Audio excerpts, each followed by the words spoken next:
Michael King was born in the second-floor master bedroom of a lovely house on a beautiful street lined with elm and sycamore trees, an oasis in a middle-class neighborhood, a black middle-class neighborhood in Atlanta.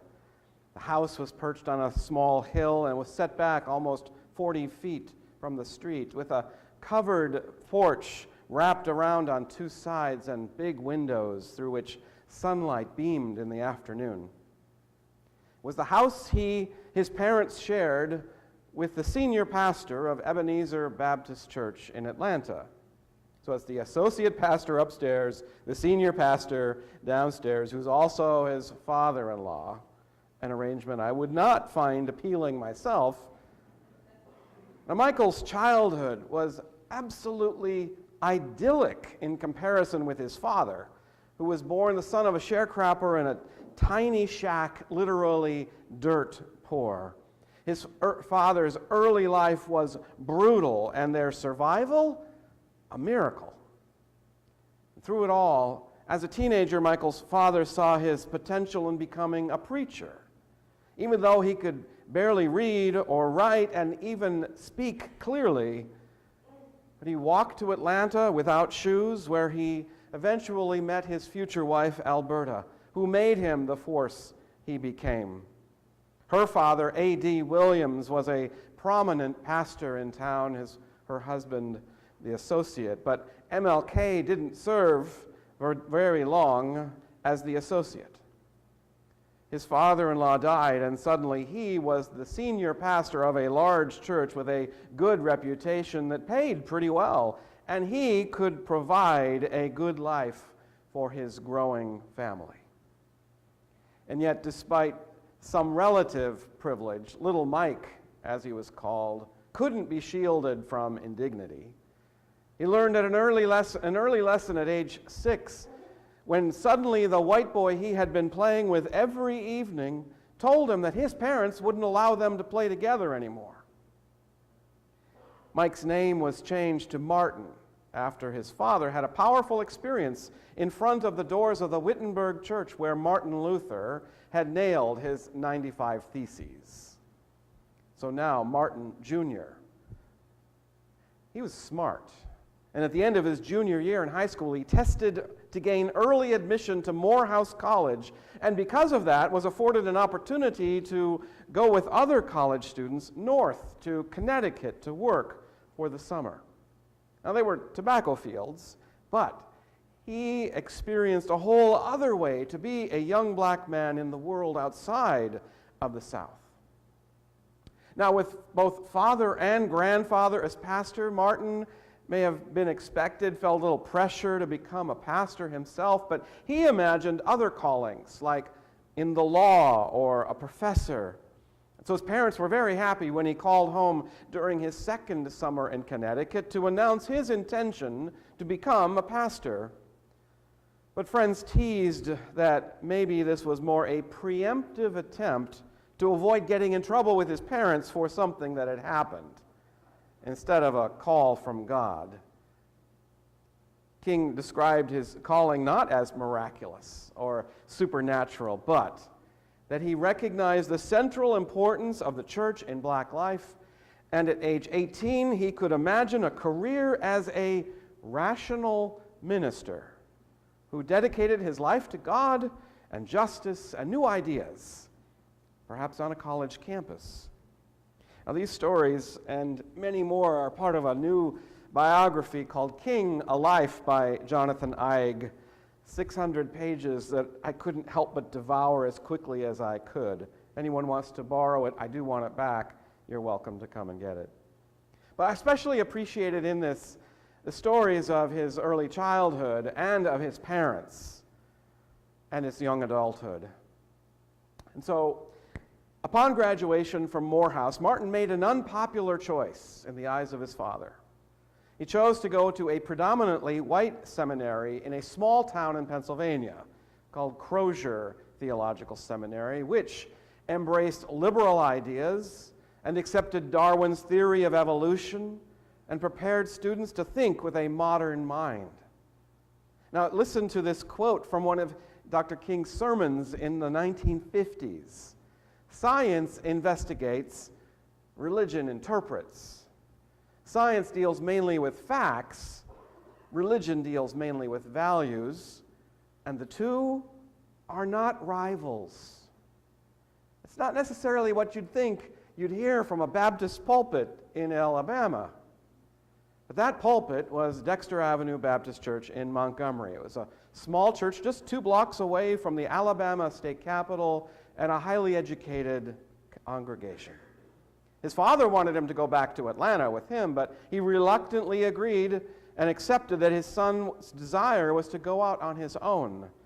And so his father pulled some strings in Montgomery for a church that he thought would appreciate his son as a pastor-scholar, a place that would appreciate his frequent references to philosophers as often as biblical texts.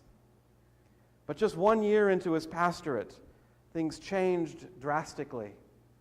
The young preacher with a PhD fresh from Boston University went to a meeting of ministers prompted by Rosa Parks' refusal to give up her seat for a white man. The ministers were considering organizing a bus boycott, but who would lead the effort? No one wanted to take charge, or at least be seen out front. So they pointed to this new 27-year-old pastor in town with less to lose. It was a huge responsibility to thrust upon anyone, but he picked up the mantle, but never imagining their boycott would drag out for over a year, or that many people would want to call it off just to get life back to normal, even if normal was wrong, and never knowing the full extent of the vitriolic opposition from the white residents of Montgomery. So Martin Luther King Jr. grew up in a house perched on a small hill with a covered porch and big windows through which sunlight beamed in the afternoon. He attended the prestigious Morehouse College, where he studied with the best professors and the brightest students. He spent his summers away from the soul-crushing oppression of the Jim Crow South. He went to an intellectually challenging seminary, earned a PhD in Boston, and envisioned ministry surrounded by books and stimulating conversations. He never expected the life of a prophet. And neither did Amos envision his life as a prophet.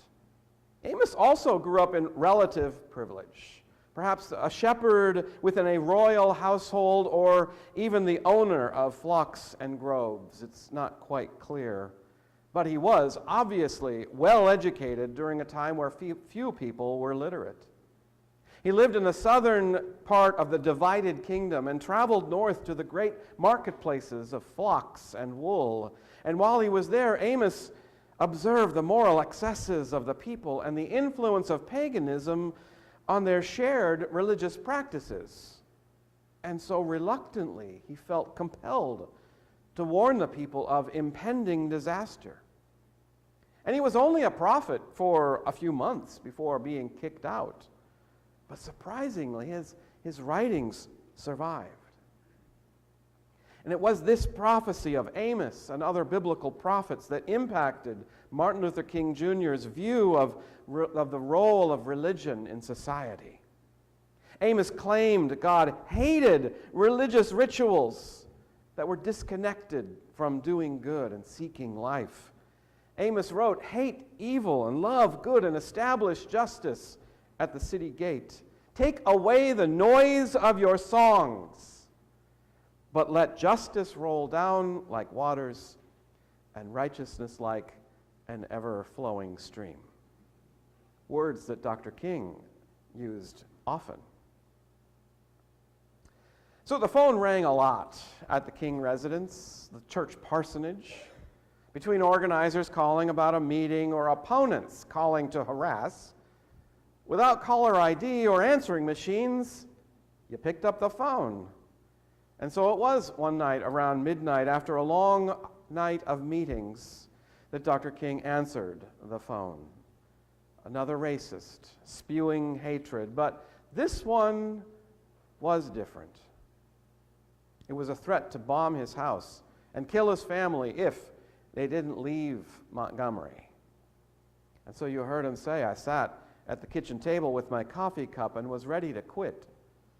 How could I step aside without appearing to be a coward? And when all courage was gone, he decided to pray. Now, Pastor King was a man of faith, but he was more used to or more likely to wrestle intellectually with questions of faith. You heard him say this. Rather than turn to prayer, which is not to disparage him or suggest he wasn't a prayerful man, but it simply wasn't his first impulse. And it shows how desperate he felt. He said, I'm afraid. I have no more strength and courage. I'm at the end of my powers. I have nothing left. You may have been there too. And said, I've come to the point where I can't face it alone. And what do? We may believe in God and we may pray in church, take our faith seriously, but while some people are very comfortable turning to God in prayer and can speak confidently about it, for many people, like Dr. King, it would take a lot to conclude all I can do is pray. For this man of rational faith, it was a real turning point that he felt so discouraged that he would turn to prayer.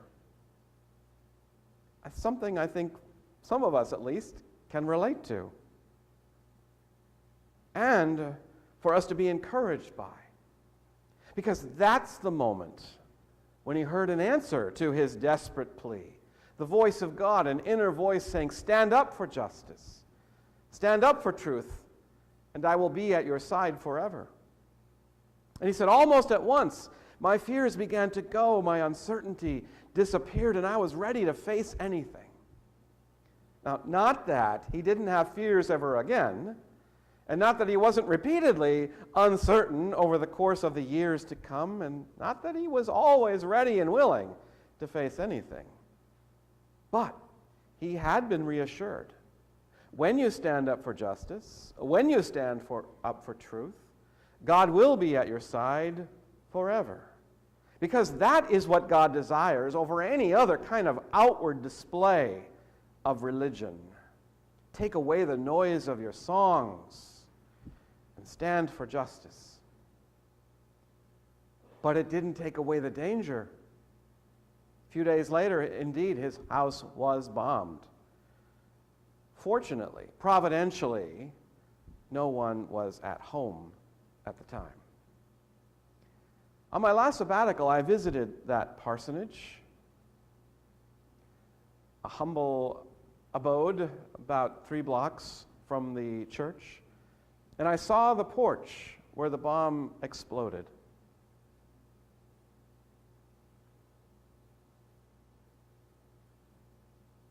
Looks like that's just a small hole, but it blew out the windows. The trim of the front windows don't match because they had to replace the one where the windows were blown out by that bomb.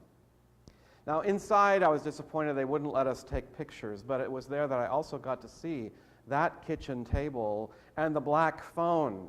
Remember those hanging on the wall that you pull off and the long cord and the dials? I saw that phone where he heard about his life in danger and where he took that call that led him to prayer. A simple, honest prayer that gave him the strength to persevere for justice and truth. And by the way, here's Dexter Avenue Baptist Church where he preached from 1954 to 1960. This beautiful sunlight bathing the pews in that light. You know, when we're sitting at our own kitchen table, when our resolve is almost gone and our way is unclear, when we're afraid and feel alone and ready to give up, you can turn to God in prayer too. And God will be at your kitchen table or at your bedside, or in your car, or at the edge of the ocean, when it is that you finally conclude, all I can do is pray. And every year we remind ourselves, when we renew our baptismal vows, the moment when our fear is overcome by our commitment to keep choosing new life in Christ.